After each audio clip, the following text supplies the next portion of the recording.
السلام علیکم رحمۃ اللہ وبرکاتہ۔ اللہ ہمارا مالک ہے، اس کے سوا کوئی معبود نہیں۔ ہم اسی کے سامنے ہاتھ پھیلائیں، کسی اور کے سامنے نہ جھکیں۔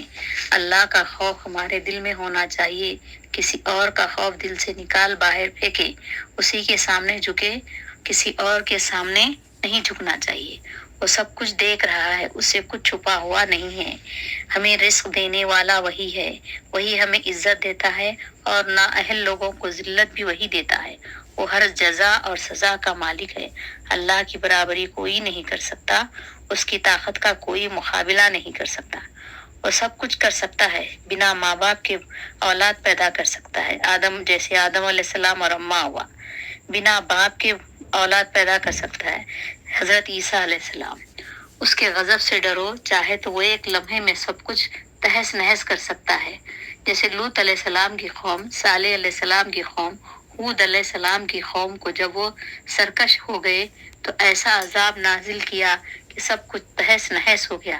چاہے تو وہ مردوں کو زندہ کر سکتے ہیں، چاہے تو ایک دن میں سارا باغ ہرا بھرا کر سکتے ہیں۔ ہمیں اس کی طاقت پر مکمل ایمان لانا چاہیے اور شکر گزار رہنا کہ اللہ تعالیٰ نے ہمیں امت محمدی میں پیدا کیا ہے۔ سبحان اللہ۔ اس ویڈیو کو لائک اور شیئر کیجیے اور سبسکرائب کیجیے۔ اللہ حافظ۔